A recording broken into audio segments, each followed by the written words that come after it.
Broad Street after. Yep. Man, we got a lot to get into.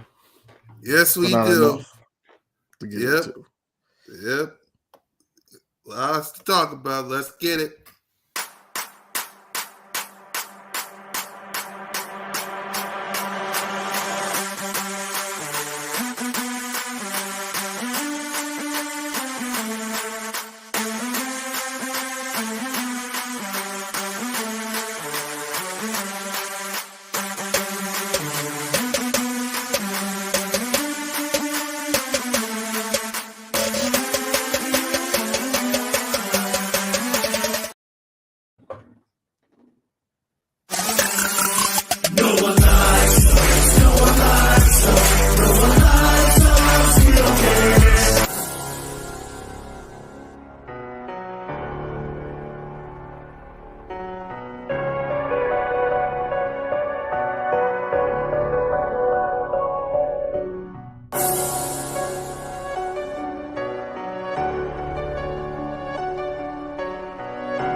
Yes, sir. Yes, sir. Yes, sir. Welcome, everybody, to Broad Street Aftermath, the off-season edition with your boy, Cool Cat Connor, my guy, King DV. What up, King? What's going on, everybody, man? I hope everybody had enjoyed their long weekend. You know, we still got a day off, President's Day, but, you know, let's get it. Yep, we got my guy, Smitty Eagle, in the building. What up, Smitty? Chilling, man. Chilling, man. Another great week, man. You know, just getting through it, man. Just, you know, trying to get back to this normality of not being out. You know what I mean? Yep. The first Sunday without Eagles football or NFL football in general. King, we didn't hear from you when it came to the Super Bowl. I know you don't want to talk about it, but what was your initial thoughts about the Super Bowl, if you want to talk about it?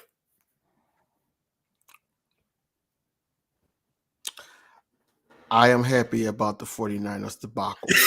That is all. That is all. We're all happy. We're all happy about the San Francisco 49ers losing. We're all happy. We got Stu in the building. What up, Stu? We got Daniel in the building. What up, Daniel? We got Philly special cards. What up, everybody in the chat? Salute everybody. Man, we got lots to talk about, man. First things first. Nick Sirianni. I love you to death. But he took the whole coaching staff to Geno's. If there's one place, because King actually lives in the city, if there's one place you don't want to go to, and that's Geno's. Don't believe me? Let's listen to King DV himself. Go ahead, King.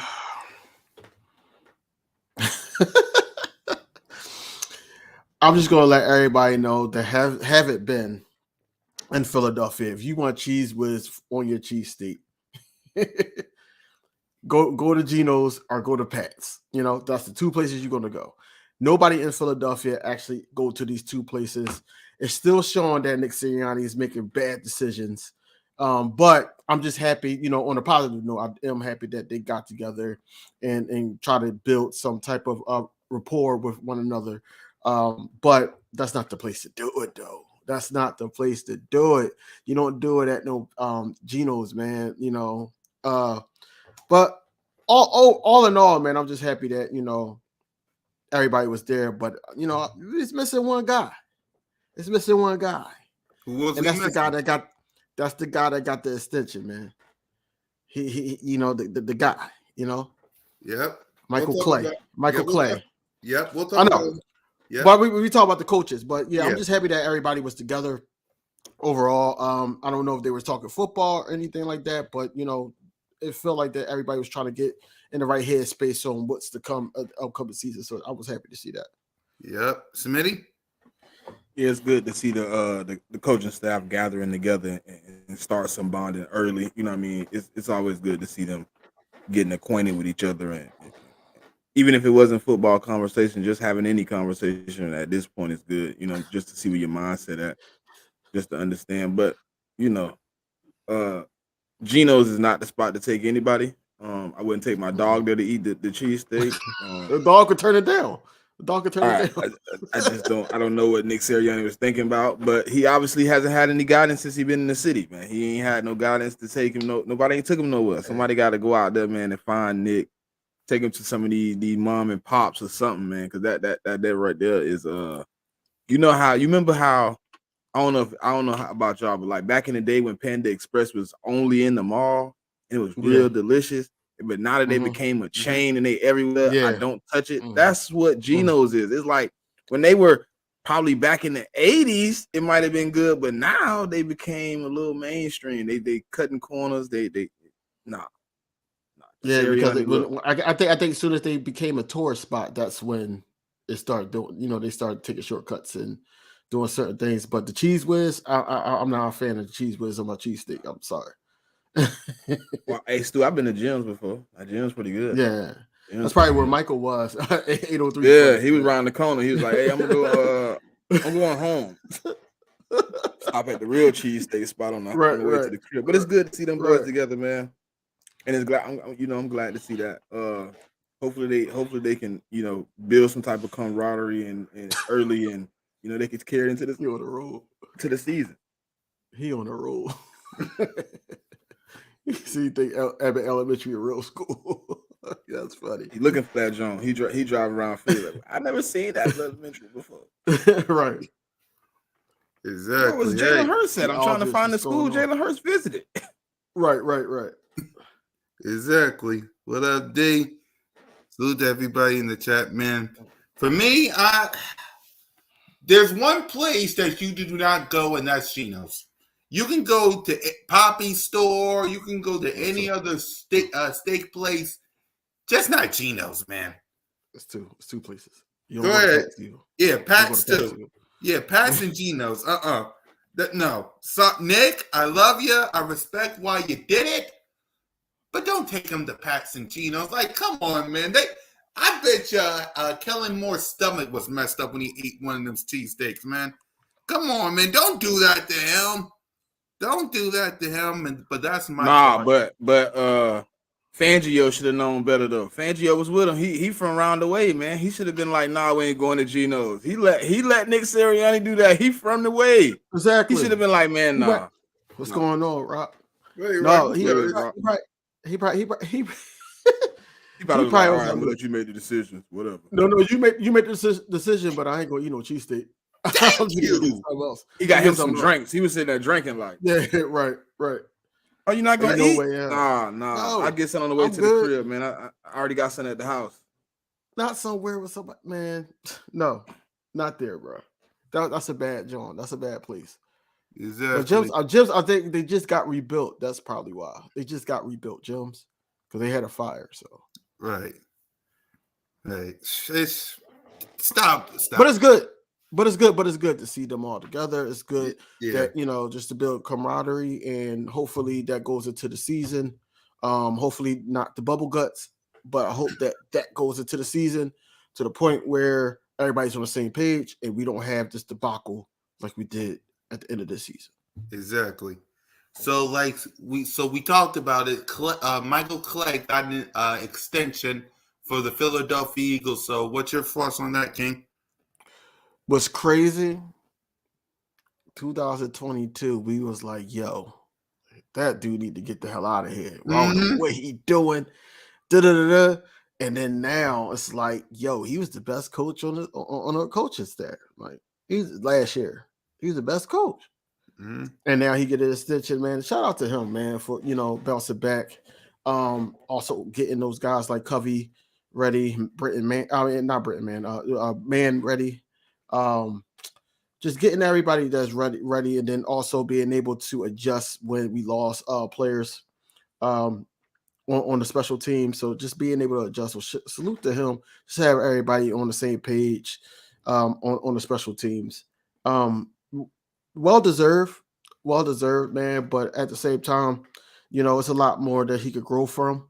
I'm gonna just be out there and point it out. It's a lot that he could grow from, but it's well deserved that he put the work in, and the rewards is there. Yep, Smitty.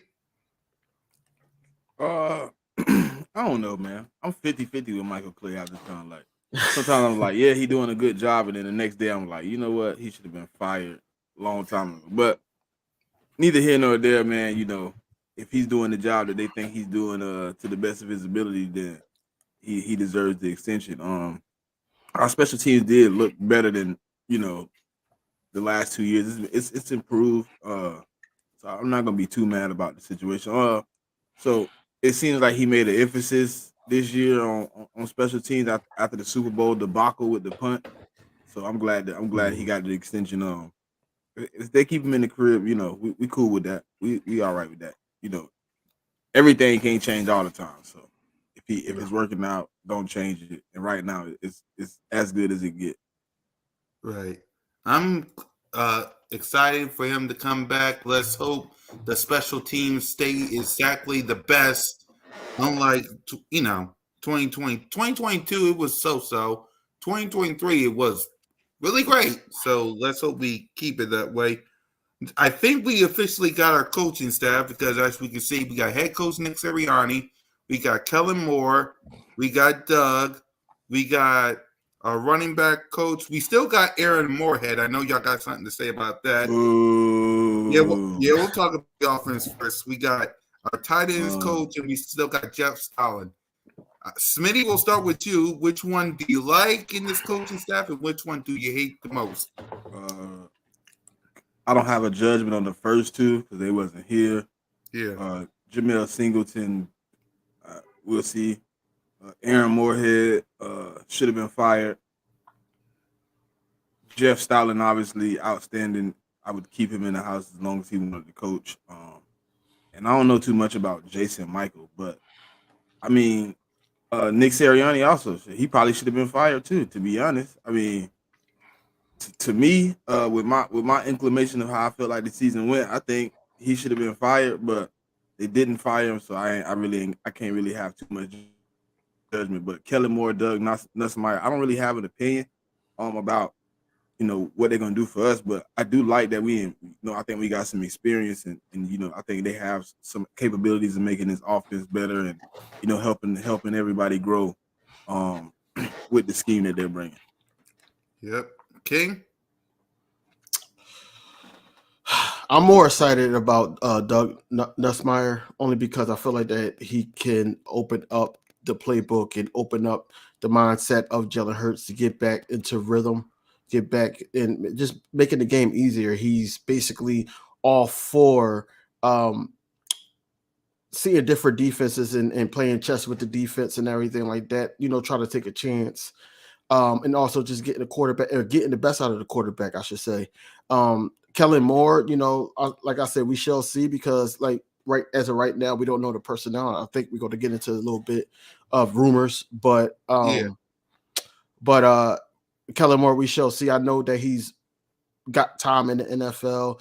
That's what excites me the most about this upcoming season with this coaching staff is the experience, and then also to the point where we don't have we'll get to the defense, but we don't have guys in here that's trying to mimic things. They have their own thing going on. I just don't need that guy that has the head coach next to his name and Sirianni to try to put his foot in anything. I don't want to do anything. He can suggest some things and all that, but let these guys do their job, man. You got to have that type of respect to have these guys do their jobs. I don't even want a mixture between Nick Sirianni and Kellen Moore. I want Kellen Moore to be able to run his offense.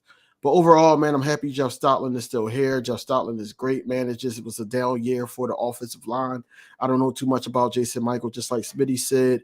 Jamel Singleton, we shall see. It depends who we get behind Jalen Hurts. And then also the number 2, hopefully it's not Kenneth Gainwell. Aaron Moorhead, I'm 50-50 with him only because he's not great at all, but the receiver core in our 1A and 1B has some type of respect for him. So, we shall see how different it will be this upcoming season. But overall, man, I just think Doug Nussmeier, I think that he has a job on his hand to get our MVP, our QB1 back on track. Yep. Now for the defense side of the ball. Start us off, King. Vic Fangio. We had guys that tried to mimic you. We had guys that tried to imitate you to the point where everybody felt. Everybody felt, and no bigger than the guy in Arizona. He felt. I felt like that he tried, and we had a good season in 2022, but in the Super Bowl it just fell apart. I'm happy that Vic Fangio have guys put in place where as though that they basically handle their own position. And that's a good thing. I'm waiting to see if he does get, because Bobby King is not just a linebacker coach, which is crazy. He was supposed to be just the inside linebacker coach, because I know Vic Fangio likes to have 2, the inside and the outside. Jeremiah Washburn, I don't know too much about him. But Clinton Hurt, I think that he's going to bring the best out of our. Man, Jeremiah been here. He should have been fired, bro. That dude should have been fired. Jeremiah should have been fired last year. What did our edge rushers look like? That is that's the outside linebacker coach, Jeremiah Washburn. Okay. He's the edge / outside linebacker coach. Okay. So, but Clinton Hurt, I think he's going to get the best out of Jalen Carter. I think he's going to get the best out of Jordan Davis. Try to stay on them about being healthy and being ready. Also not trying to get more guys in here so we can not have guys like Jordan Davis having that many snaps to the point where he's burnt out at the end of the season. If Jeremiah Washburn, just like Smitty just told me, is the guy, then look, we need better production from our edge rushers, man. We got Sweat, hopefully we got Hassan Reddick back. Young guys like Nolan Smith, man, he needs to be brought up a little bit quicker. Bobby King, I think Bobby King is going to have some good intel for like a guy like Nakobe Dean, and whoever else we break in here. It's looking like it's probably going to be Zach Wilson, which is crazy. Ronell Williams, I don't know. I don't know, man, but he got some guys to work with, man. Hopefully we get rid of that Asante Maddox, not Asante, Avonte Maddox contract. I know Christian Parker, I think he's going to do well. Joe Casper, we need to see what he's going to do with Reed Blankenship, man, because, me and Smitty been talking about Reed Blankenship converting over to linebacker. But if he stays at the safety position, I need to know what he's going to do with him, man. And all in all, Michael Clay is Michael Clay. So Michael Clay's spot solidified for now. Yep. Smitty? Okay, so I like Fangio, obviously. If we was gonna run the scheme again, it would be nobody else I would want to come do it. So I'll take that. Let me see. Clint Hurt. It's nothing. He's self-explanatory, man. He gonna get the best out of those interior defensive linemen. He's also gonna be able to help the edge rushers. But Jeremiah Washburn should have been fired. He should have been fired. Our edge rushers stink. Our extra linebackers stink. He was not doing his job last year, but he got spared somehow. So I don't know. Bobby King, I think he's gonna be able to, like DV said, be able to come in, get some intel, be able to come in and help these guys get acclimated to what this scheme is gonna entail for them. He's gonna be able to put these guys in positions to win and to be successful. So I'm happy with Bobby King. Ronell Williams was I think nickel cornerback coach last year. Our nickel play was good when we had consistency. So I have no no problems with him. Christian Parker, he got some insides with Fangio also. So he's come with the same type of intel that Bobby King and Joe Casper come with. They're gonna be able to help these guys get in great positions to win, man. And I really like that he was able to implement some of these guys to be able to help these guys turn it over quicker. You know what I mean? Because sometimes when you're changing lingo, you're changing the base of the defense, which is no longer going to be 4-3, it's going to be 3-4. You're going to need some guys that can help help even it out. So I think this is a great hire. Joe Casper actually was with him last year with the Miami Dolphins. So yep, I'm cool with all the coaching staff. Like I said earlier, I just want to see it week one. I just want to see it week one. Talk is cheap, I get it, but I want to see it week one. So there are some rumors that's going around the internet lately that the Philadelphia Eagles might be able to get. So let me pop up my Twitter or X nowadays, and let me show y'all what we're talking. So according to the reports, the Philadelphia Eagles and the Baltimore Ravens are the top landing spot for Derrick Henry. Wait, King, we start with you. Should we get him? Do you want him? What's your thoughts?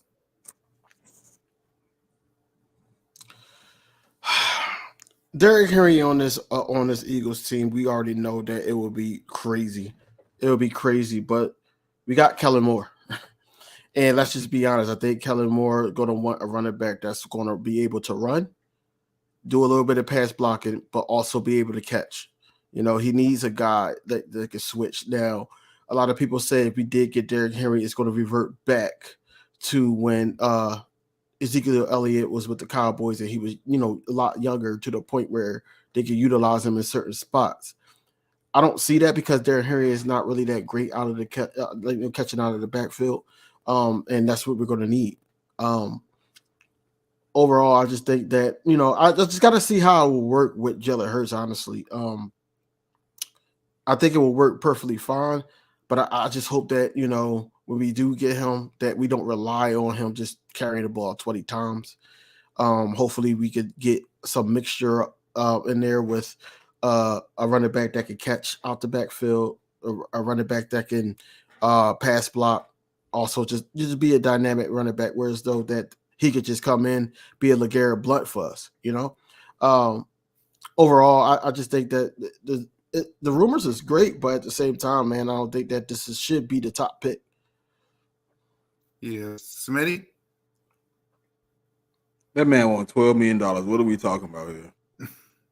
Why are we having a conversation about Derrick Henry when we already know Howie Roseman not paying $12 million for no aging running back? He not paying $12 million for a CMC. He wouldn't pay $12 million for Josh Jacobs or Saquon Barkley. I mean, he not paying for it. He not paying that.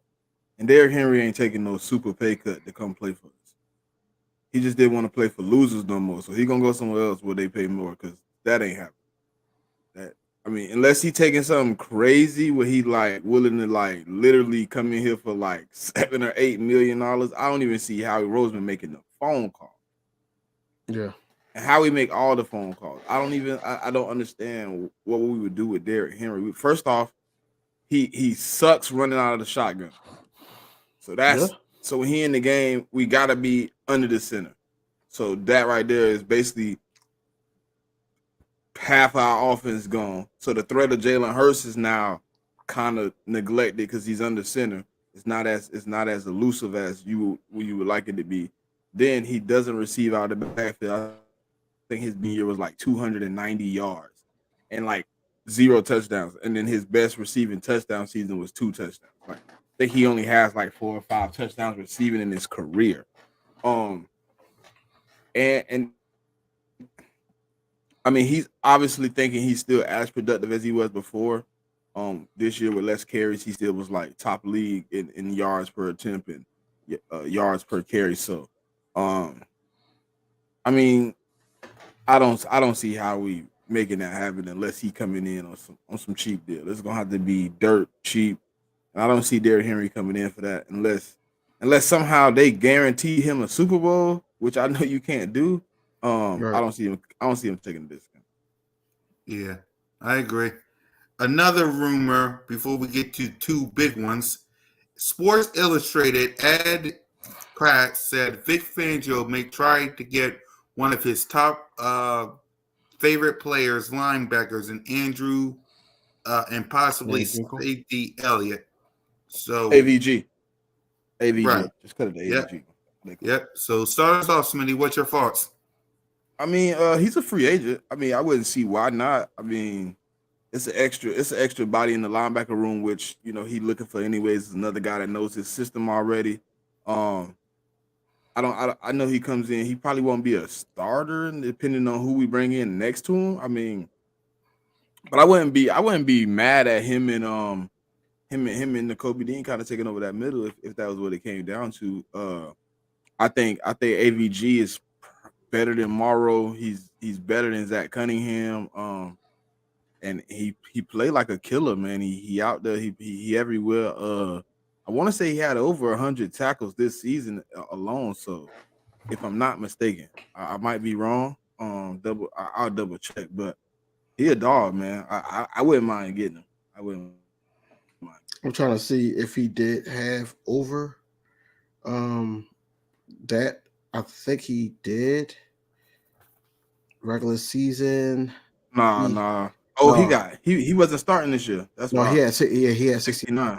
Yeah, 69 sacks this he year. was the backup. But 69 and you the backup is pretty decent. Yeah, I mean, that is decent.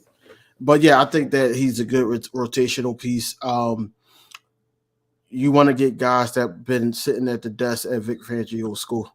At the end of the day, Vic Fangio is high on this guy. Man, we got to run with it. Man, we got finally, the Eagles finally got the guy that started the scheme.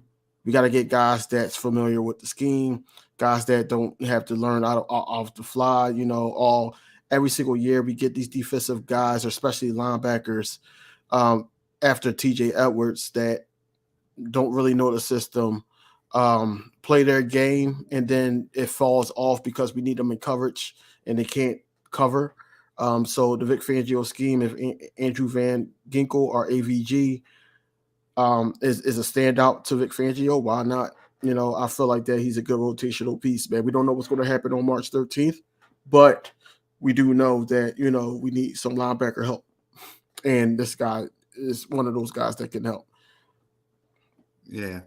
I'm all for it. Whatever can bring this help. he had 6 sacks this season too. Yeah, I've seen that. And I see why my numbers was messed up. He had 27 tackles on special teams. So he did. I was looking at Advanced Sports, it said he had 90 something tackles, but 20 of them is from special teams. Yeah, and he had 6 sacks. He had 1 interception this season too. Yeah, that was his stats. Mm-hmm. So there's another story out here that we need to talk about. Hassan Reddick drama. We know he wants to get paid. He wants to stay here in Philly. Will the Philadelphia Eagles pay him? King DV, we know you heard about it. Talk about it. I feel like this is just business as usual.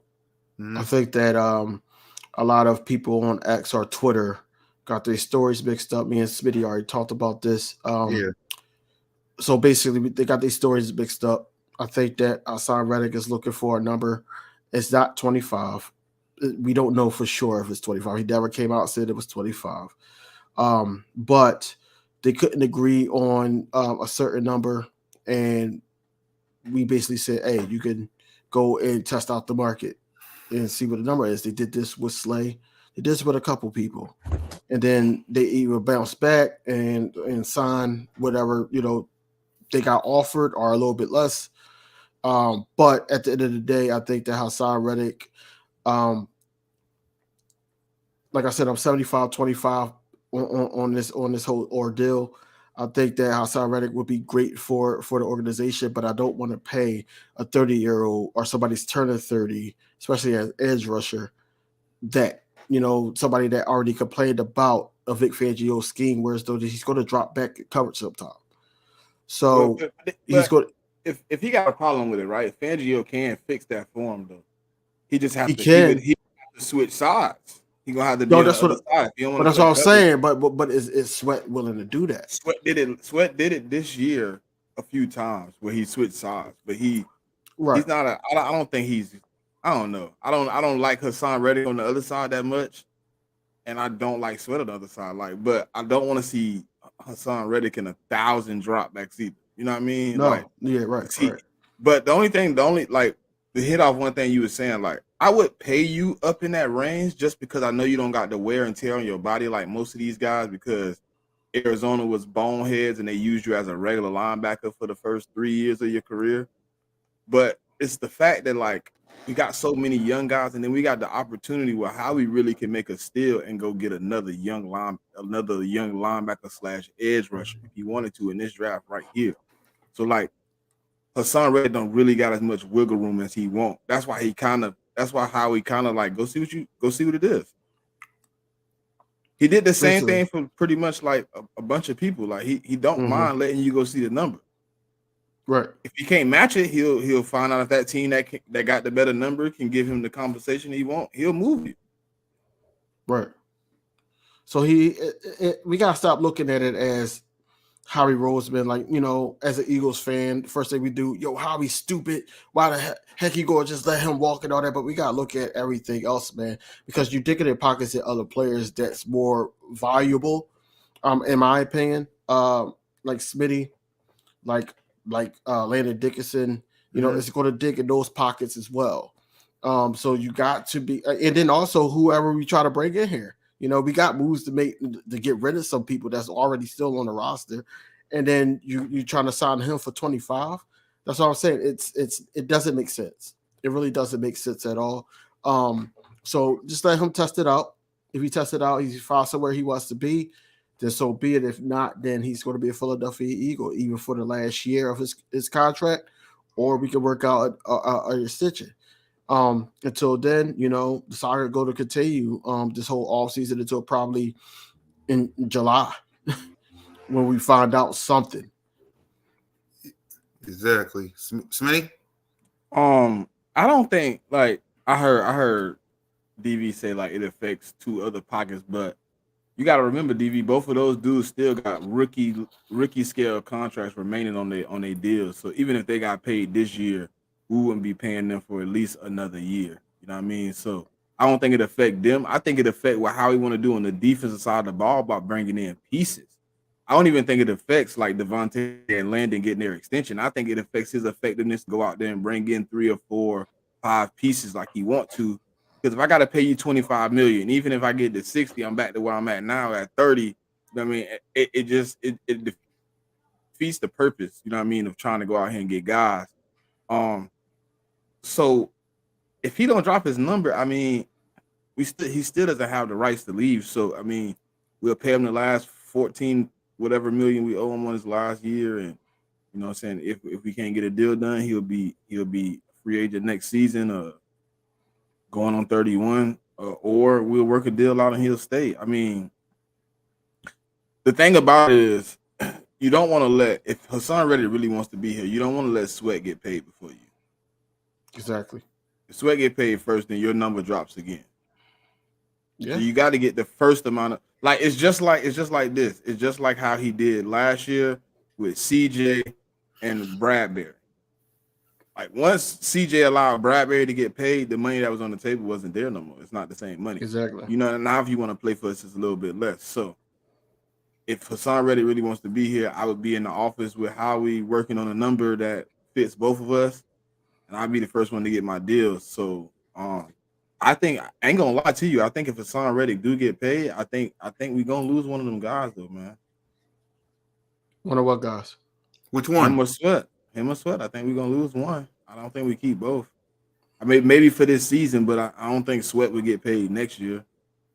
I think he would I play out think the last year and be you gone. see, here I'm at with it. I'm more so like, if I had to lose one, I would rather lose Sweat than Hassan, to be honest.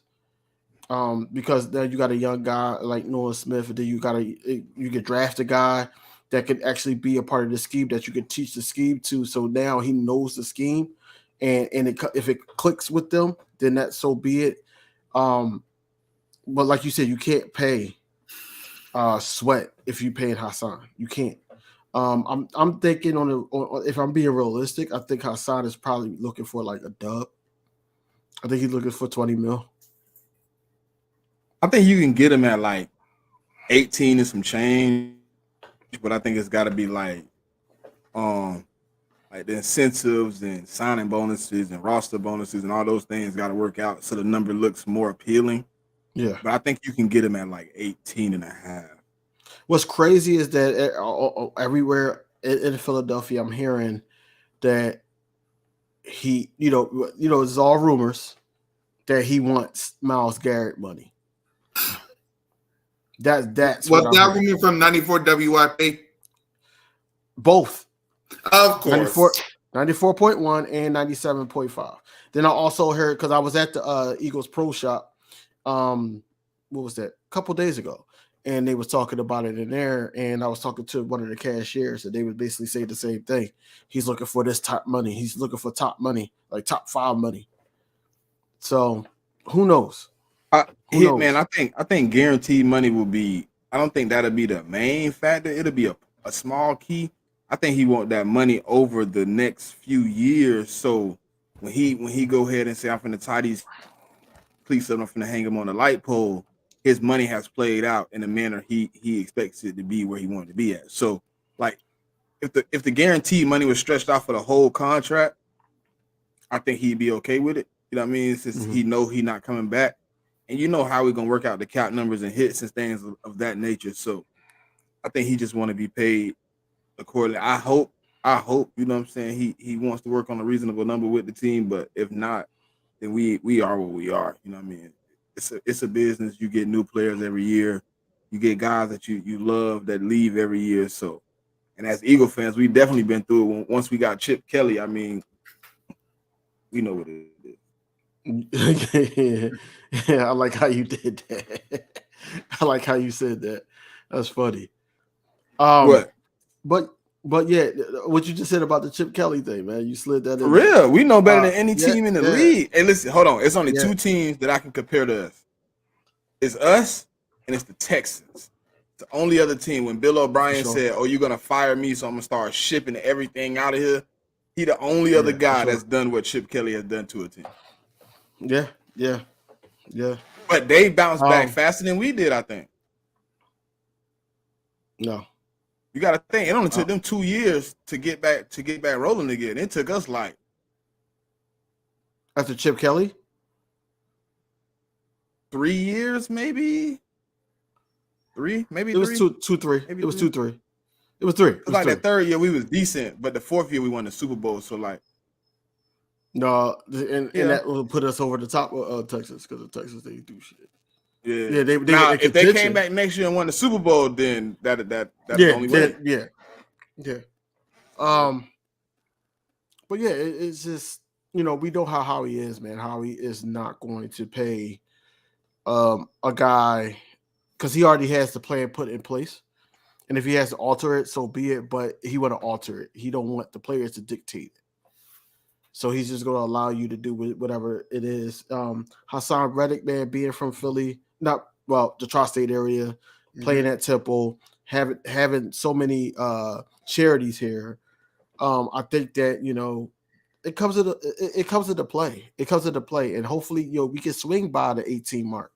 If we can swing by the 18 mark, man, he's an Eagle. He's an Eagle until he's at least 33, 34, and then or 33 because he might be restructured or he might be cut. July 1st cut around that time. But yeah, we could get him. If we could get him another extension, that would be great. If not, then we gotta keep the ball rolling because we try to, it's always one goal. Yep.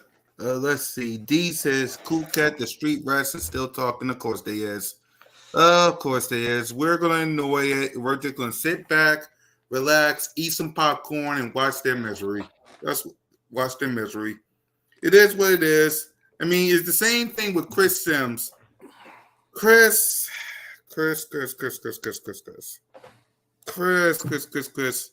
Listen, guys, when I tell you that the media is starting their ish again, the clips I'm about to play y'all in a few minutes. When I tell y'all that the media is crazy, the media is crazy. I mean, first listen to Chris Sims. You pit him against a guy that's high up your rankings that you would take Kyler over. Is there like anybody like a Jalen Hurts or anybody that you would say, I got to think real hard about that'd this? be one of them for sure. Yeah, I don't think you heard me talk yesterday. Yeah. Jalen Hurts I respect a lot about Jalen Hurts, but I think Jalen Hurts is also like the most overrated player in football. All right, that's me. I know I'm wrong. I take a lot of crap about that comment, but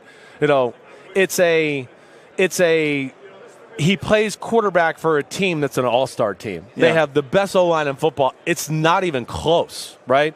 They got maybe the best duos at receiver in all of football, right? I just think if you put some other quarterbacks in Philly, you put Kyler Murray there, you'd go, damn, Kyler's amazing. Is he the MVP of football? And I think we lose sight of all of that a little bit. Again, it gets into the quarterback team thing where right now we're all about the quarterback.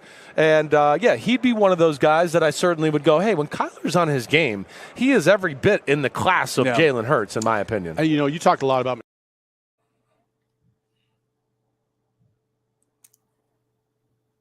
Anyone wants to respond to that nonsense before we go to another one? I mean, bro, listen, I'm at the point now, listen.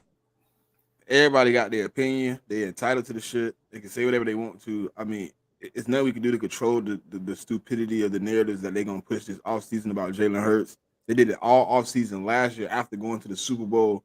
So you could just think about the enamored people that are ready to attack my quarterback because he got a first-round exit.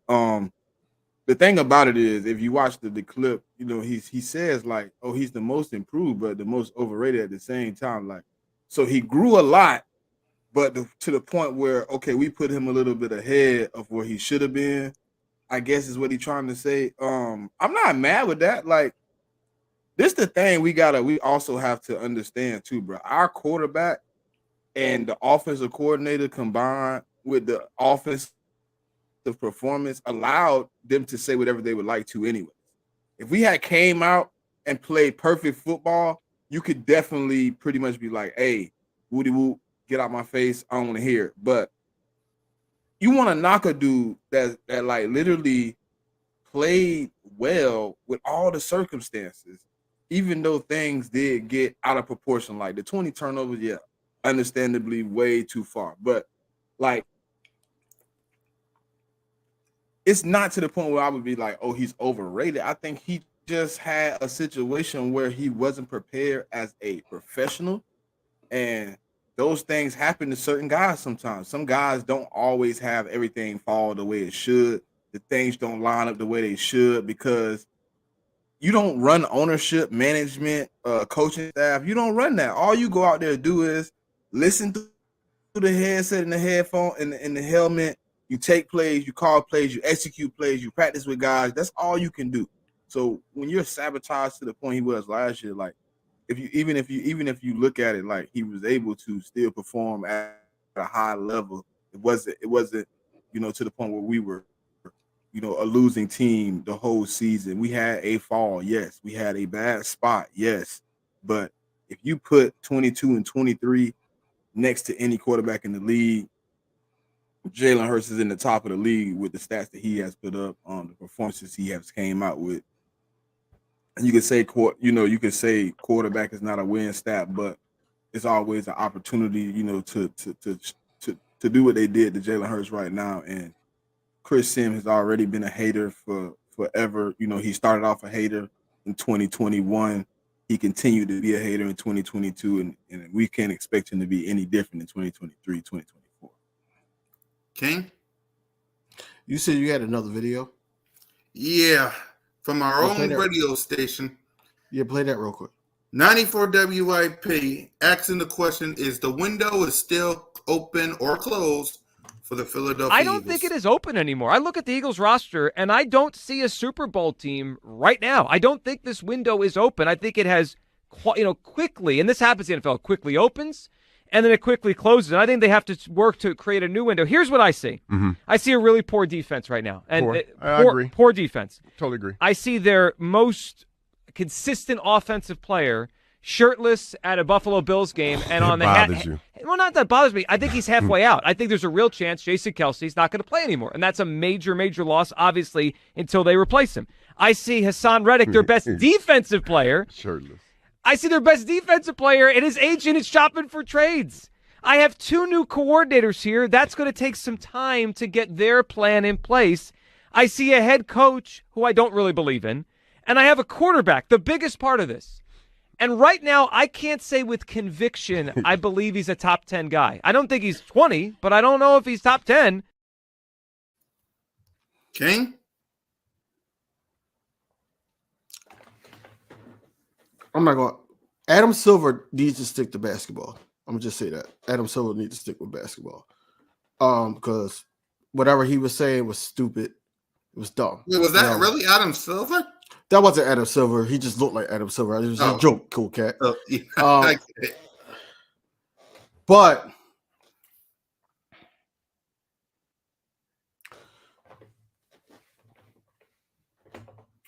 I'm tired of the talk about Jalen Hurts.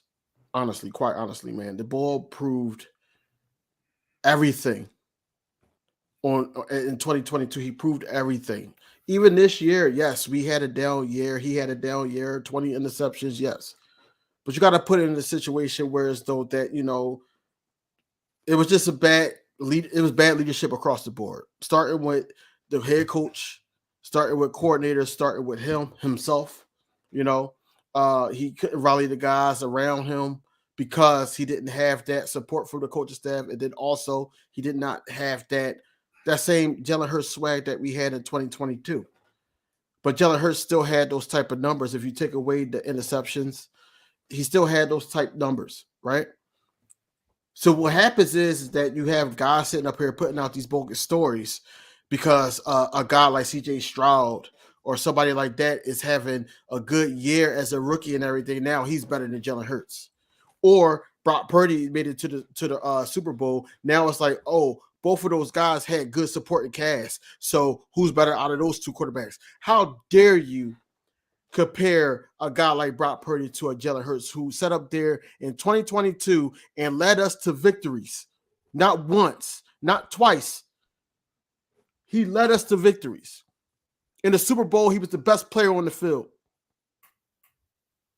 He had one downfall of a year towards the tail end of the year, and now it's just like, Jalen Hurts is not him. Jalen Hurts is not even top 10. That's bogus. That's bogus, and I'm tired of them talking about it. And I'm tired of him having to keep proving people wrong. No, play your game. What happened with the Philadelphia Eagles this season is that the outside noise came into the locker room. Just call a spade what a spade is. That's exactly what happened with Jalen Hurts. That's exactly what happened to the rest of the team. This is why the thing with A.J. Brown happened and he just got rid of all his social media. We need to block out all the noise, get back, taking it 1 week at a time. Nick Sirianni kept saying, oh, we built, flowers and all that.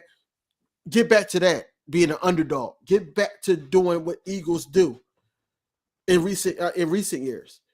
Stop allowing this outside noise to keep talking about y'all because that's taking y'all out y'all damn game. And y'all get too damn emotional about it. In the case of Jason Kelsey, man, he got every right to make the right decision of his life, of how he wanted, his wife is on his side and everything like that. Who are we as fans to sit up there and say Jason Kelsey needs to come back? If he doesn't feel like coming back, if he wants to take a job at calling games, if he wants to be a coach down the line, if he wants to do whatever, take a year off and then come back, so be it. He has every right to do that. it's always next man up. We always on here saying that it's not about the guy in the back of the jersey. It's about the team on the front of the jersey. Mm-hmm. We have to start thinking about the Philadelphia Eagles and what's going to be right for this team moving forward. We got 2 new coordinators, right? Mm-hmm. But it's not the same like we had two new coordinators last season Right. that didn't really know the gameplay that was put in place. These 2 guys are coming in with their own game plans. It's 2 totally different situations. So when Adam Silver got up there and said what he just said, you know, that it explains way more than a little bit that these guys don't really know nothing about football. They just want to put topics out there and stories out there to the point where now Jalen Hurts is being attacked. Jason Kelsey, we don't know what's going on with him. They start talking about Reddick, we should trade him or whatever, send him to Atlanta. I heard it all. I'm tired of it. I'm tired of it. The only reason why I still listen because it gives me some quality video screening, whereas though I'm going and combating what they're saying. This is the only reason why I listen. It's the only reason why I follow, because I want to hear what they're saying so I can combat the dumb shit. Exactly. But at the end of the day, if we're Eagles fans, if you're sitting up there reporting on the Eagles or anything like that, hey, yes, you got every right to to basically, I can't get that word out, but because I'm pissed off. Yeah, I know. You got every reason, every right to say what you're going to say about the team, but tell me how the team going to get better. Don't sit up there and say Jalen Hurts is not the guy. Don't sit up there and say Jalen Hurts is not top 10 when we just seen him go against y'all best guy. Y'all, the face of the NFL right now, Patrick Mahomes, and he has his own flaws. But they ain't gonna call that out. You know why? Because he got Super Bowls. He's under Andy Reid. Kansas City's doing their thing. But Jalen Hurts sit up there and have it all season, and all of a sudden it's like, okay, well, he had 3 seasons as a starter, and he's being consistent in certain play calls and certain reads and things like that. No. Oh, he's regressed, things like that. No. What happens was he's a bad leader. I don't even want to get into that because me and Smitty already got to I know. Discussion. I don't want to get into that. Don't, King. You know what that got? Go ahead. We didn't know what. No. Smitty ain't got no more comments on. No, that's what I'm saying. That's why I said, bro. That's why I said it. One of his leadership is done for me. My whole thing is this, right? I feel like we got to stop with the whole Jalen situation as 94.1, 97.5. Anybody else. I'm not even going to talk about that other guy because that other guy don't have stats to actually say anything about Jalen Hurts. I can listen to Cam Newton say something about Jalen Hurts. Right. I can listen to anybody else say something about Jalen Hurts, but that other guy don't have stats at all. That other guy got stats. You know what his stats is? His stats is like a kicker that throw a fake punt. Yep. That's his stats. So why are we sitting up here giving him the time of day? I don't care what he say. Right. I don't care what he say. At the end of the day, Jalen Hurts is going to prove that he's the guy once again, which he doesn't. He shouldn't even have to. If the organization agreed to pay this guy, then rock with the guy until you see consistently that he's not the guy. And we didn't see that. We didn't see that. We seen that he had the same stats. The only thing that was different is that, he had the 20 turnovers. But he was put in certain situations. Some of those was his fault. But some of those was poor situational play calling. Let's call a spade what a spade is. At the end of the day, our quarterback one going into 2024 is Jalen Hurts, and we need to sit up there and see how could we better him. And it starts with Kellen Moore and Doug Nussmeier. That's it. Yep. Smitty? What was the question? We ain't talking about Chris Sims. We're talking about the guy 94 WIP. With the window closing? The window All of closed. it. I If you want to mean, talk about it. I didn't even yeah, if you want to talk look at about the that roster much. today and say our window closed, cool. I mean, obviously it looks bad because we don't have anybody on the roster, but I don't think the window closed. I mean, we got a lot of young guys, man. We building something to last for a while. You know what I'm saying? So, I mean, it's the criticism at some point for certain things legit, cool, possibly so, but like they overdo some things, man. Like they go a little too deep. They digging for stories. They digging for relevance. It's kind of sickening, you know what I'm saying, that they want to attack every character of every player on this team for no reason. If the window closed, then I mean, what are we watching football for? Because last time I checked, anybody could win the Super Bowl any year, and you can win any game on any Sunday. So I mean, I don't know how you can say somebody's window's closing when you have a GM like Howie Roseman, when you have somebody like Jeffrey Lurie, when you have the coaching staff that we just brought in to orchestrate something different than what we've seen last year. I don't know how you say that when you have a quarterback that's progressing in the rankings of being one of the top tier quarterbacks in the league. When you have a receiver like AJ Brown and Devontae Smith, when you have a Dallas Goedert, when you bringing in guys like this, man, when you have Jalen Carter's and Jordan Davis's and Hassan Reddick's and Josh Sweat's, when you have Sidney Brown's and Reed Blankenship, I don't know how you go and say the window is closed when I feel like once you plug in the holes that we have in this team, we can compete with anybody. I told y'all multiple times last year that I thought when we played great football, we can compete with anybody. When we locked in, when the game plan is going well, we can beat anybody. So I don't know how we went to a Super Bowl in 2022 and in 2024 our window is closed. It don't make sense. Like I've never seen that in my life. I've never seen teams, I've seen teams fall off for a year because I'm gonna just go ahead and get it in my head that the Super Bowl hangover is real, man. So, and I think that's kind of what happened to us in week 13. Like the Super Bowl just punched us in the mouth. We was tired. We was physically drained, mentally drained. You got to think about it. We ended the season in February. We pretty much got back together in March. You know what I mean? Because they started like having little videos of people working out together, and then you back in the room, and you know what I'm saying, you back working, and everybody else was home. You know what I'm saying? Everybody else was home, relaxing, getting their muscles together, doing their routine to get back into football shape. And we kind of was, one of those last teams. And I'm starting to, equate, that's kind of what the Super Bowl hangover is. And then we started off hot. We started off real hot, and then it seemed like we had no juice left in the legs, man. We had nothing left for the final run. And it's sad to say that we went out like that. It's sad to even picture that we was 10-1. We only won one game after that. It was kind of sad to picture. You couldn't have told me last year at 10-1 we wasn't gonna win another game, but it is what it is at this point, man. I see what Jigga said. So that's kind of the emphasis you come in the locker room with next year, man. Every day the rent is due. It's due every day, man, and it's due to the standard. You got to come in and play. You got to come in and practice. You got to come in and put it on the table, because guess what?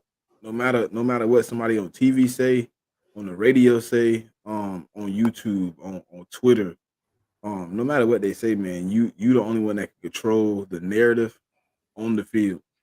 It's only 22 people that's gonna be on the field at a time, offense or defense, and it's 53 on the roster. Y'all control the narrative along with the coaching staff, along with Howie Roseman, because I could see a point, Cool Cat, with that same guy that said the window's closing after Howie make magic in the free agency and in the draft, he could be coming back and saying, this is the best roster I've ever seen in Philadelphia Eagles. And I just said that in one of my videos too. I said that in one of my videos as well. Like, you got to get a man with the master plan an opportunity to build something. He ain't even put nothing in yet. He just brought in a few pieces, you know what I'm saying, for camp bodies. When he really put that 53 together, man, I'm at the point now where I'm like, it might be magic. because there's some guys out there you can grab early. There's some guys out there you can grab in the draft. It's some trade probability out there. It's opportunities for Howie to really make something shake. And you know, I'm gonna put it like this: going into the 2022 draft, I was kind of at the point where, like, man, is we gonna do anything? Is we gonna build around, and then we go get AJ Brown? And I'm like, wow. Then we added a few more pieces around that, and I'm just like, well, this might be the opportunity. You know what I mean? So, just in the same sense of we didn't really know what was going on in 2022 when winning the draft. We got an opportunity to do that again this year, man. And we got free agency first, so Howie's probably gonna capitalize off a few of those pieces. You got an opportunity to trade for some pieces. Come March 11th to 13th, you got an opportunity to make some things, you know, happen on this offense. And I'm just wait for his comments when Howie get done working, man. You know, you can never. It's like this, DV. It's like going in the kitchen, right, and the chef cutting up the meat, and you be like, oh, that's gonna be nasty. Like, man, he ain't even seasoned it. He ain't cooked it. He ain't threw it in the pot. It ain't nothing on there. It's just bland meat and food. You told me it's gonna be nasty. Like, nah, you can't say that. You can't say that. Like the roster right now, if you want to say that, if you want to be bold enough, like how y'all made me do the 2 weeks ago, if you want to say this roster today as constructed, okay, yeah, you can say we're not a contender. But you got a long time to go. It's a long ride on this bus before we get to the end where they tell us all aboard. It's time to kick the football off. So it's time to go to Brazil. It's, you know what I'm saying? It's a long way before we get there. So we got a lot of things to play out, man. We gonna see what Howie Roseman opens up the checkbook and do. We're gonna see what the roster look like here.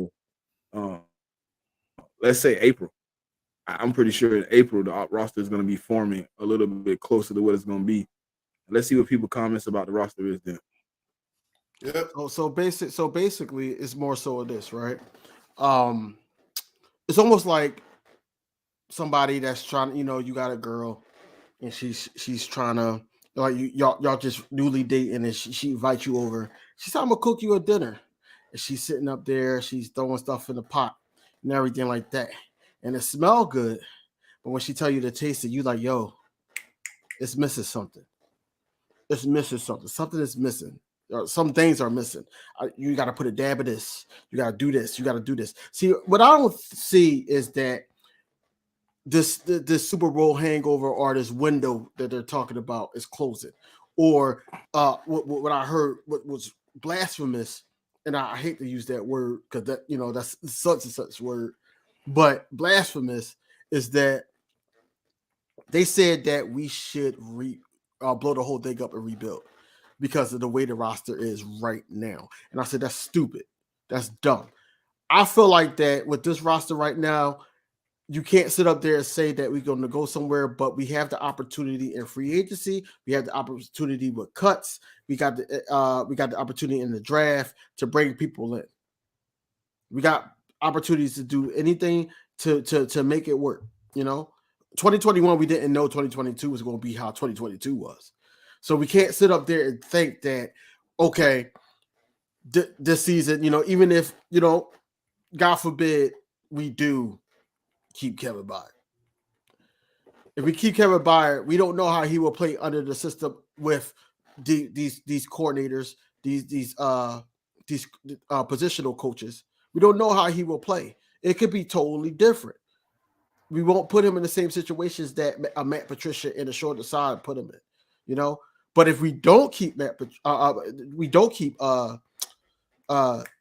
Byard, then we got to go get somebody else.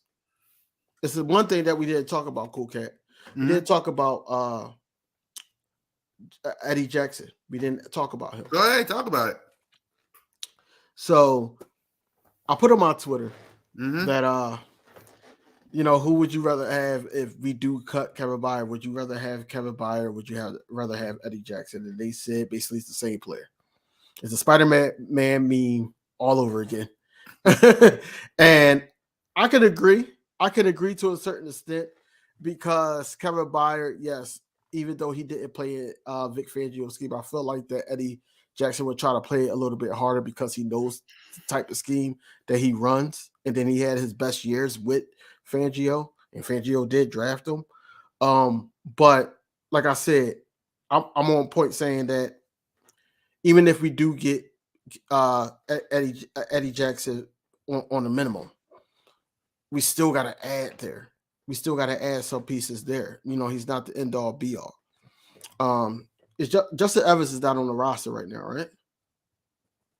I don't. Who? Justin Evans. Justin Evans. No. No. So He a free agent. yeah, we got to add there. We got to add there. Sidney Brown, he's probably not going to be himself until like late October, early November. He's coming off of ACL. So like we got to add something there so it could be a rotation, right? Just in case something does happen. But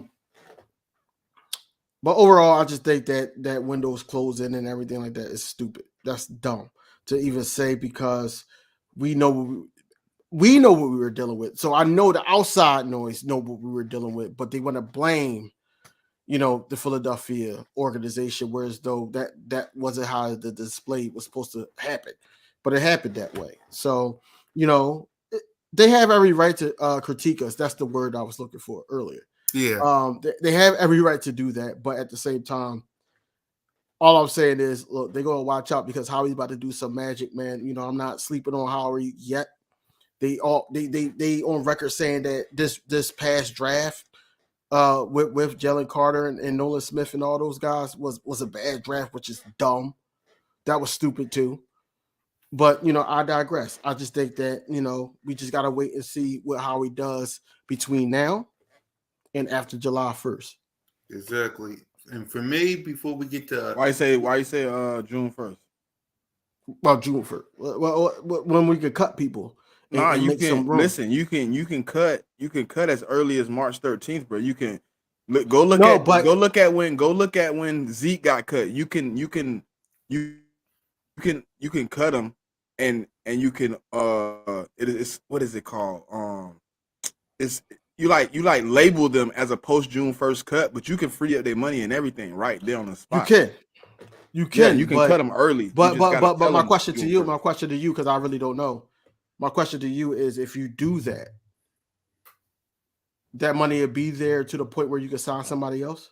Yeah, because he got the opportunity to go sign. He has the opportunity to go sign with any team he wants to at that point. You remember, look, if you think about it, remember after Zeke got cut and they post June 1st, it was like early April. He went and had interviews and everything. Remember, he got cut before the draft because we was talking about him on the draft. Like, if we don't get a running back out of the draft, Zeke would be a decent signing. Yeah, and a lot of people was against it. He got cut early in April. So you can cut him as early as you want and you designate is designated post June 1st cut. So you put him as a post June 1st cut. So the money officially levels out the way it should. But I don't think he can officially sign his contract with that team until June 1st, but he can go orchestrate a deal with a team, if I'm not mistaken. That would make sense. That makes sense. Yep. Before I get to my thoughts on everything, Chris Sims and nonsense, who was the second person we forgot to talk about, King? Eddie Jackson. Oh. He said Eddie Jackson and Kevin Byard together.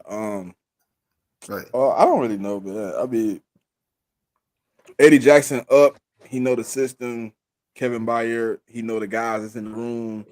Like, I wouldn't say they carbon copies of each other, but they like close. Like, it's almost too close to really like pick between the two. Like, if you going with one of them, I mean, either one would work. Either one would be sufficient for whatever you want to do with them if they're doing the same thing. Like, I mean, I would say Eddie Jackson is probably better cover, and Eddie is and Kevin Byard is probably better at the run game a little bit. But as we've seen, he struggled at the run game last year. So, I mean, they probably, it ain't really much of a difference. I mean, I wouldn't care which one came in. It's almost like Justin Evans and Terrell Edmonds. Like, there wasn't much difference between the two. You know what I mean? When one was on the field and the other was on the field, nobody noticed the difference. Nobody noticed. Evans, They just like, oh, I both think, of them. in that system last season, I think Justin Evans before he got hurt was better than Terrell Evans. Yep. I like Evan. I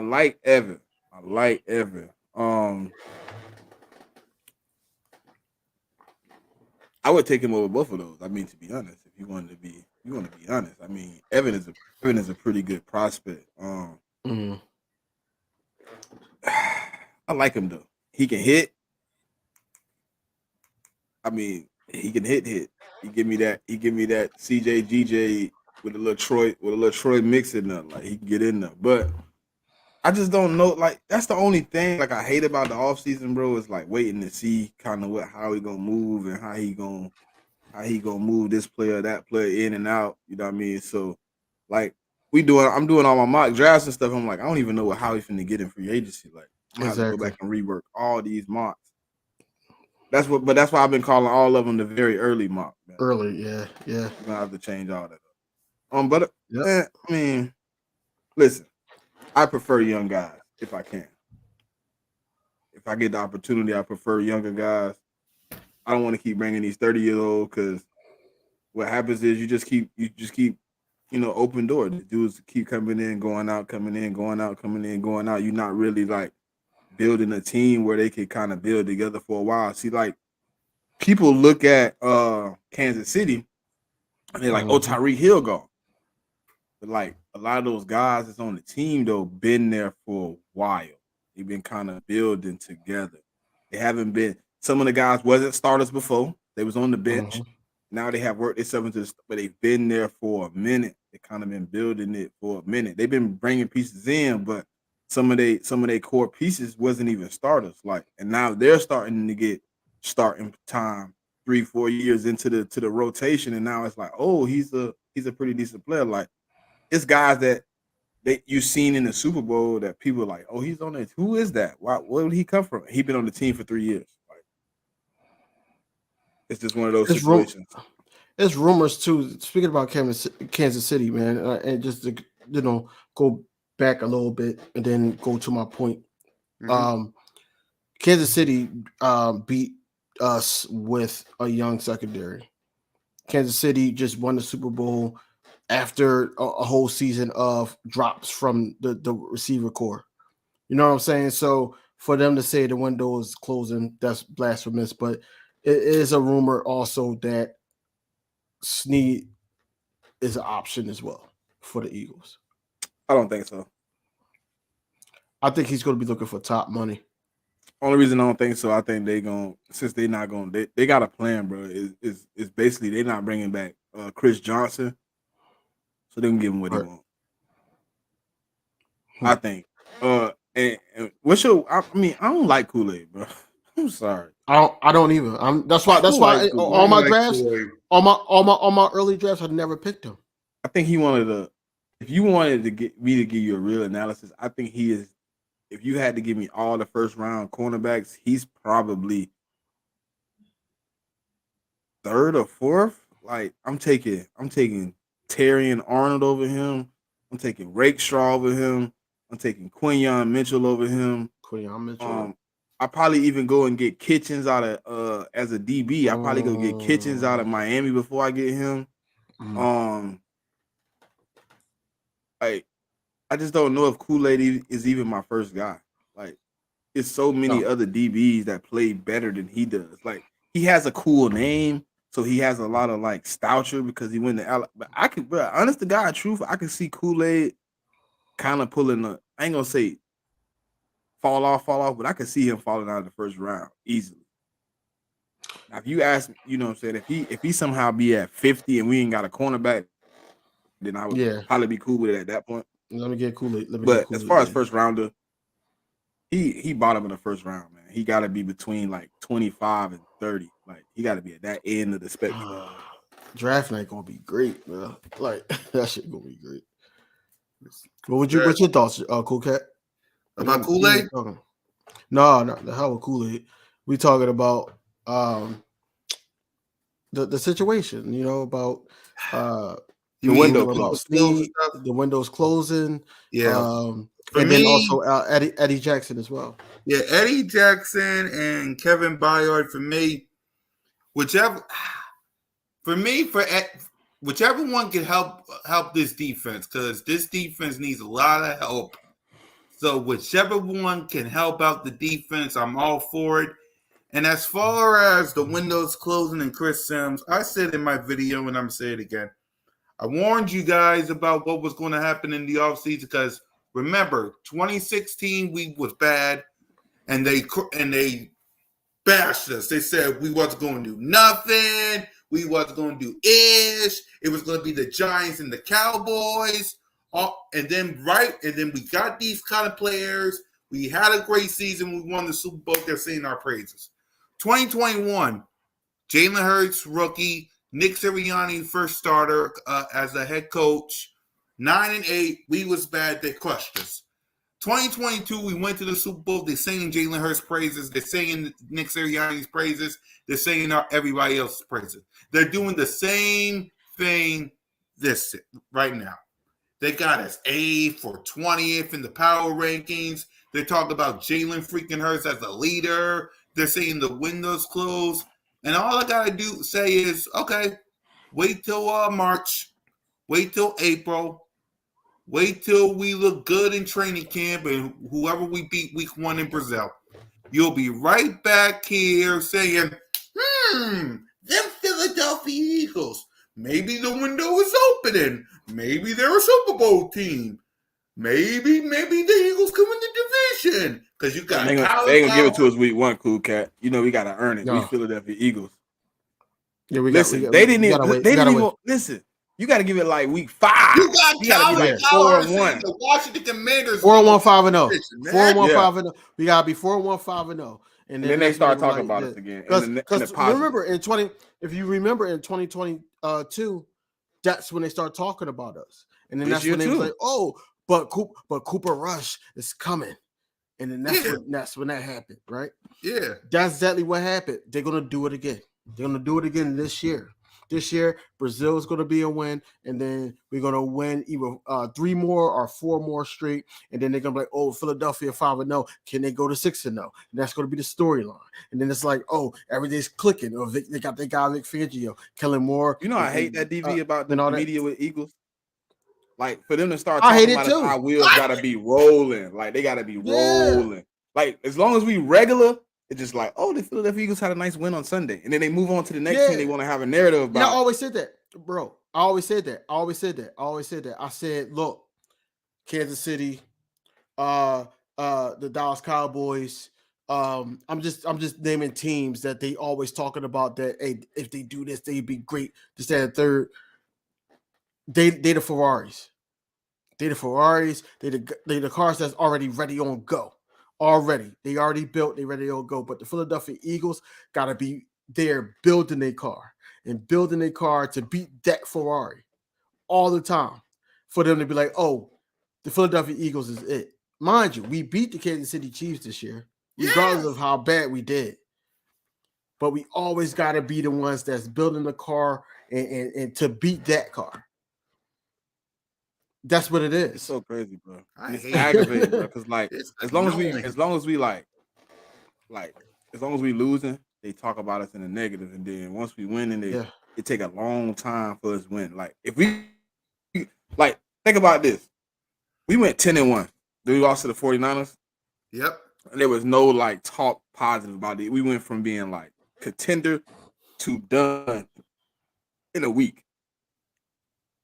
Like, as long as that's why I said, like, as long as our ties like steady like this, we 8-0, 7-0, 6-1. You know, we got. As soon as we take a loss, bro, it's like they stick us in the mud and they go talking crazy about us. Oh, can they win another game? Can they do this? Can they do that? And it's like, don't y'all got anything better to do? Exactly.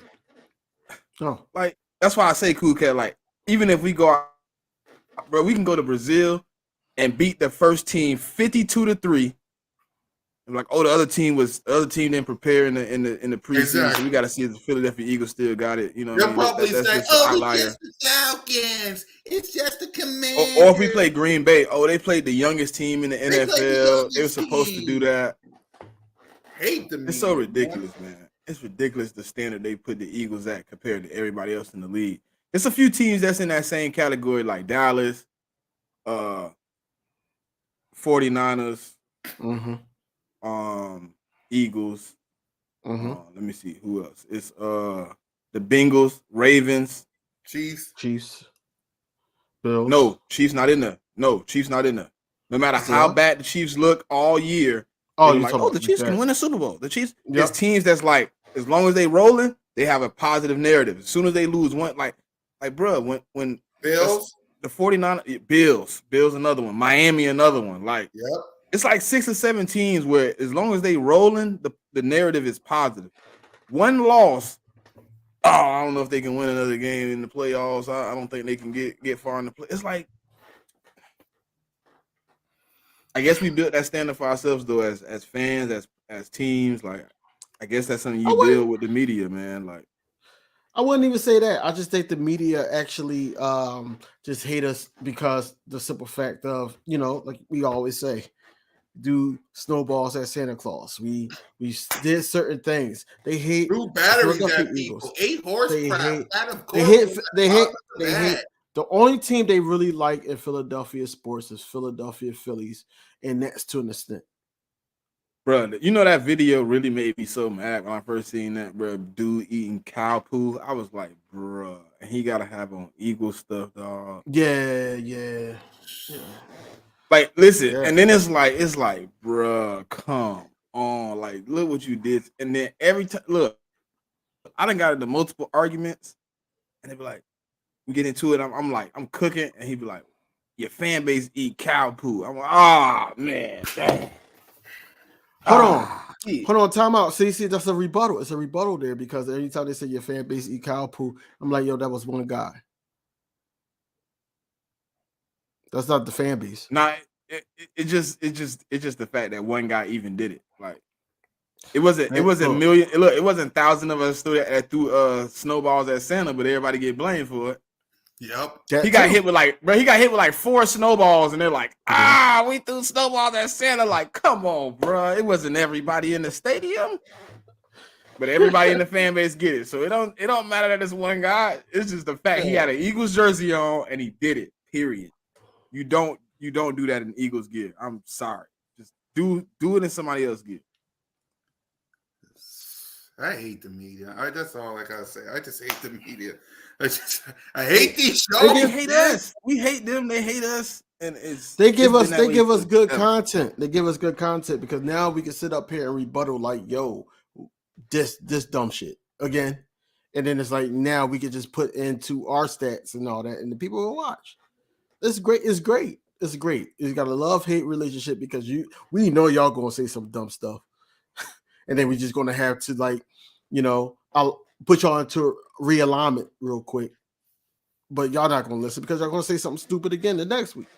Exactly. Dan Silly-o. Exactly. Dan Silly ho. Exactly, man. Bro, listen, when I finally got that dude to respond, boy, I gave him all the business I could. But I swear I had him hot for about an hour. Yeah.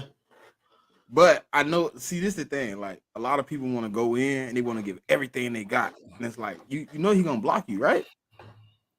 I called you. I definitely called you stupid. I definitely said you were remedial. I said all the things I wanted to, but I also gave him some facts. Like, you just speaking stupidity, man. Like, listen, no, Jigga. They'll eat poop just to see us not win another one. Facts. They'll eat just to see the Eagles not win, bruh. Man, listen. I don't know when it'll be. I don't even know if y'all will see Smitty or whatever at that point in time. We win another Super Bowl, bro. Watch the media change, dog. That's all I can tell. Like, a lot of them, like, this is the thing. Like the standard for our team came from like years ago. Like how DV was just saying, like the snowballs and stuff like that. Like us being second guessed and hated came from way back when. We win another Super Bowl, bro. You can almost guarantee the narrative about the Philadelphia Eagles changes immediately. They stop killing us like this. They'll stop, bro. They'll stop. Like, cause guess what? It was a team before us that had to be hated, right? It was a team that they had the narrative for, and we just fell into the hole because we took their job. But like, they didn't like the Raiders back in the day. That they thought they was nasty people, like how they acted as a fan base, and we took their spot. Somebody got to come take our spot. You know what I mean? Like, I'm not worried about, you know what I'm saying, how they feel about us now because, you know, we only got one Super Bowl, whatever. We easy targets, you know what I'm saying? It's easy to put a target on the back of the small man. Let me get a second one, though. Don't let me get a third one. Boy, listen. We start running that number up, and them guys across that Arlington Ward over there, man, they ain't won another one. It's gonna start getting real quiet on the fourth. That like America's team, that shouldn't even be America's team because they don't hate him. They don't hate them. They don't hate them at all because they didn't win in years, decades. But guess what? What are they known for? They don't hate him. You know why they don't hate him? Because the standard for the Cowboys for 30 years hasn't changed, and they haven't had to change it. Since they lost the Super Bowl, what do you hear Stephen A. Smith say every year at the beginning of the season? Don't get caught up in the hype. No matter how good they are, they're going to choke. Yeah. And they go do it. So it's no point of hating them. They like we waiting for it. We waiting for it. There it is. Boom. Cowboys showed up. There go James Harden. That's James Harden. The problem about the Eagles is regular season, even when you say we are bad, they'll be like, oh, the Eagles not making the playoffs. We'll go make it to like the divisional round. They're like, oh man, we hate them. Why couldn't they just live to the standard that we put out there? Like right now, if they came out and said, like last year, at the end of the season, I seen a lot of people saying Cowboys going 12-5, probably winning the wild card, go home in the divisional round. What did they do? Went 12-5 and lost in the wild card. So it was even easier. Like they don't get hate because they standard has been the same for 30 years. We had a stretch where we were kind of like the most dominant team in the NFC if we could have won a Super Bowl multiple occasions, but Andy Reid was running it. You couldn't do but hate us because every time you wanted to love somebody else, Andy Reid was like, ha ha, you lost. My turn. I'm going to the NFC Championship game. We lost a bunch of times, but it's just that. Like their standard has been, we haven't been past the divisional round since 1996. They're like 4 and whatever in the playoffs. Like, bro, y'all have like the worst record in the NFC in the playoffs since 1996. Like, it's horrible. Yeah. There's no reason to hate a team like that, right, DV? I wouldn't hate a team that sucks. It's just like, bro, it's just like Detroit, the Bears, like the fan base might hate you, but the media don't care. They're like, man, them dudes ain't did nothing in so long. We forgot about y'all. Y'all a team? Y'all still playing the NFL? I thought y'all had went to the USFL or something, man. Right. At the end of the day, they're gonna keep on hating, and all we gotta do is just keep on winning. That's all. Yeah. They're gonna keep on hating. All we gotta do is keep on winning. So let's go ahead and give our final thoughts so we can wrap up. So go ahead, King. Look, man, it's going like I always say, it's going to be videos put out. You know, everybody got shows on their channels, man. Just sub up to everybody. Make sure y'all make sure y'all hit that notification bell so y'all won't miss anything. But at the end of the day, man, it's always fly Eagles fly. We're gonna stick. Well, I'm gonna stick. I don't know, but I'm gonna critique our guys, but at the same time, I'm gonna stick with who we got at the end of the day until they prove me to be a liar almost, because you know we all high on Kellen Moore, the offense, how it's gonna be with Smitty and everything like that. But at the end of the day, it gotta click. It has to click on the field. And if we don't see that click on the field, you know us as Philadelphia Eagles fans, we're going to be the first one to critique Kellen Moore. We're going to do all this, and we got to ignore the outside noise. You know, that's the one thing we got to do this whole this whole season is block out. Forget it. Block out the Cowboys fans. Yes. Because if it goes downhill, then they're going to be the first ones. I told you so. So block them out. Make sure that we're talking about more about how are we as a team? How can we get better? What do Kellen Moore need to do? This is the storylines that need to be put out. Not like, oh, was the Cowboys fans right? No. Because it's a different situation over here. Different situation, especially because we rocking with a different quarterback. That's the first thing. Second thing, the offensive line is intact. Regardless if Kelsey is there or not, we got some guys that had some years under the belt under the Stoutland University. So we got to just, you know, stay positive for now because that crazy frustrating season is behind us. We in the off season right now. So let's just move forward from that. Move forward from that. Yep. Smitty? Patience is the key, man. Patience is the virtue. Give Javi the opportunity to do the things he needs to do to get this team back in order. It's gonna be fun. Plenty of content coming out, man, from all three of us. You can catch me on multiple shows. It's gonna be fun, man. I just tie your shoes up, fasten your seatbelt, get you a cup of coffee, man, and ride it out, man. It's going to be a long one, but it's going to be fun. It's going to be interesting to watch this team transform. And at the end of the day, man, it's fly, Eagles, fly. It's go Birds to the day I die. So, yep. And for me, Broad Street Aftermath every Sunday, Cool Cat Mitch and Birds of Broad Street every Monday.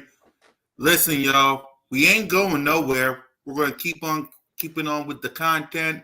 And my final message to y'all, please, don't listen to no Cowboy Street Rat. Don't listen to no 40 Whiner. Don't listen to no media, no Chris Sims, no Anthony Smith, whatever that guy is from 94 WIP.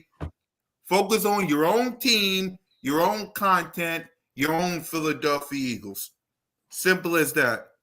For Smitty, for King DV, and the most entertaining Eagles content creator in the game, it's Fly Eagles Fly, it's Go Birds, it's Jalen freaking Hurts. We'll see y'all Sunday. Let's go.